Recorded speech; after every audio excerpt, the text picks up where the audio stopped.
Hi, this is Roger. Thanks for dropping by. I'm back. I have had the most wonderful time at Rachel's. So those of you who didn't know where I was, because I never said, that's where I was. Stayed at Rachel's. I've had a wonderful time. Made quite a lot of videos with Rachel, out and about and at her place. I know she's posted one. There'll be more to come. So, and I'm in them, which is a bit disconcerting for me, because as you know I stay out of my videos.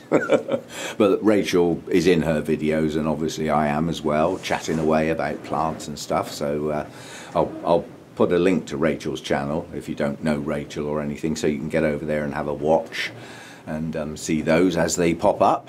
I know there's one there. There might be another one coming today, but anyway, I'm back. I've had a wonderful break, and in the meantime my daughter's been looking after my plant. So I thought it was dark when I got back last night, and I was cream crackered.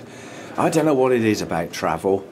You know, I had a lift, so you sit in a car, you get to the airport, and then you sit in the airport waiting for the plane, and then you get on the plane and you sit on the plane. And then in this particular case, you then get on a bus and sit on a bus for 2 hours plus. And then you get in a car and get a lift.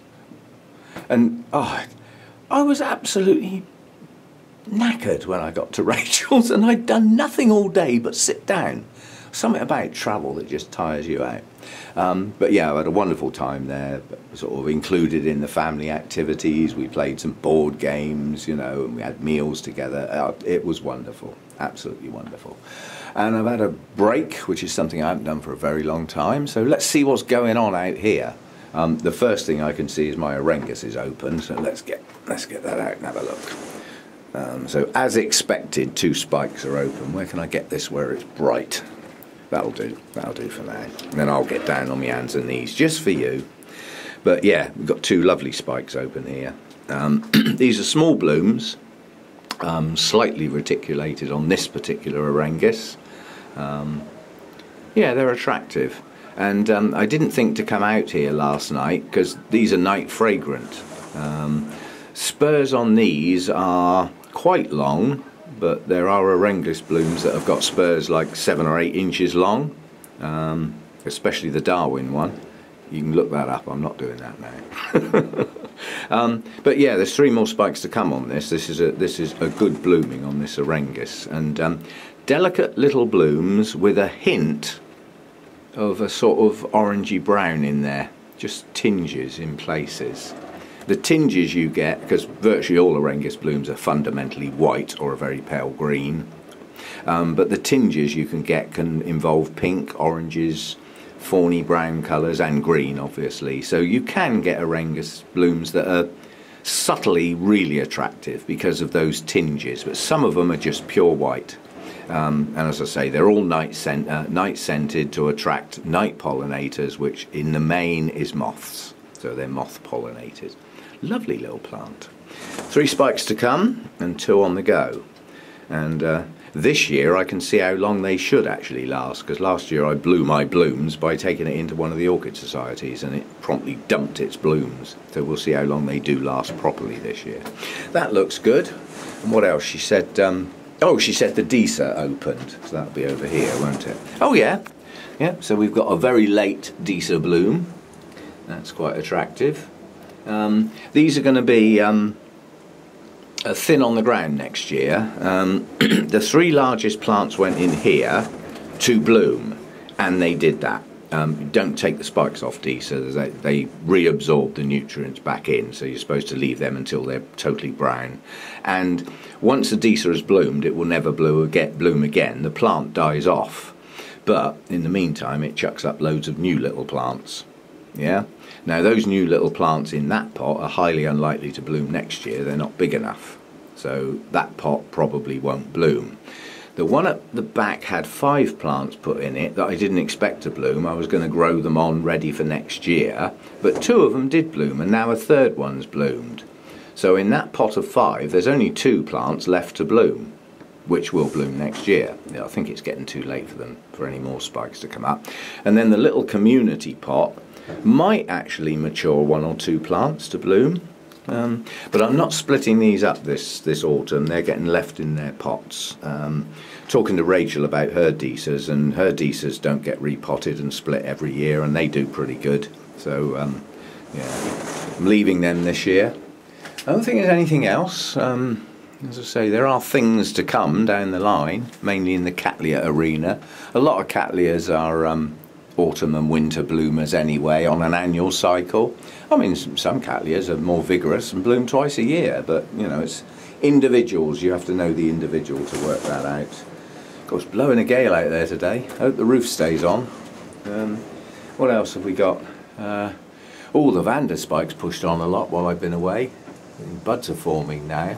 I'm going to have to get the clothes pegs on that and weigh that down, so that as the buds get their weight, it's already away from the roof. Otherwise I'm just going to burn the spike on that Vanda's pushing on. That's the big purple one with the tessellations. That's the big white one with the tessellations. And this is the orange one. That spike's going up the wrong side of the plant. So I'll have to turn the hook round because it's decided to go up the back of the plant rather than round the front. And obviously with a hook, the plant tends to stay the same way round all the time. So we'll get that sorted out. Oh, and my Dracula spike has grown. Oh, my daughter was worried to death because this is loosely packed live sphagnum. Doesn't look very live at the moment, I must admit. But it went in there as a live sphagnum anyway. And if I pour water in the top of the pot, I will compress the moss, which I don't want to do. So that gets dunked. But to dunk it, the spike's hanging downwards. So the depth of the water needed to get that in the water is getting greater and greater to avoid damaging the spike. They are a bit of a nuisance, the Draculas. Most of them actually push their spikes out from somewhere down below the base of the plant, either out the bottom of the pot or the side, and then they're pendulous from that point. So they are a bit of a... And I need to rethink that. The Draculas down in the tray, if they push a spike out the bottom of the pot, I won't even see it. So I'm rethinking that. I'm not going to change anything today. But yeah, she seems to have done okay. Plants are back in some strange order. They tend to have their place, and that's where they stay. So if I take them down to water them, I put them back up in the same place. But I need to water those today anyway, so I'll have a look round and see what's what. The Tulumnia has opened its third bud, so we've got 3 buds on that now.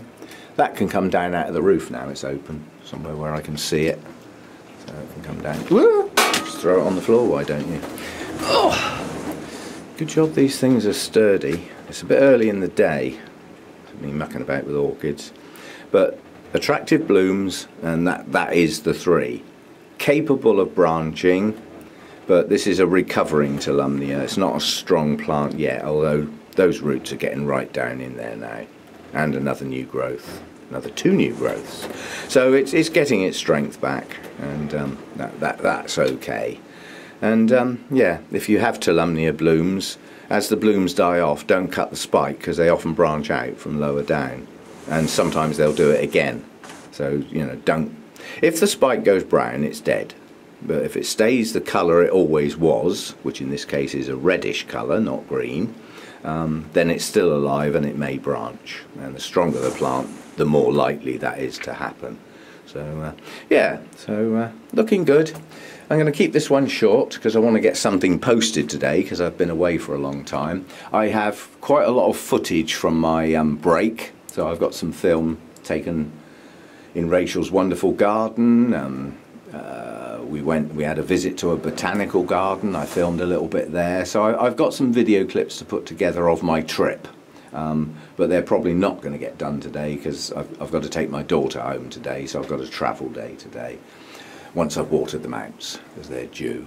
I might actually just whiz round with a sprayer today. You know, we're not getting the hot weather anymore. It's not that important.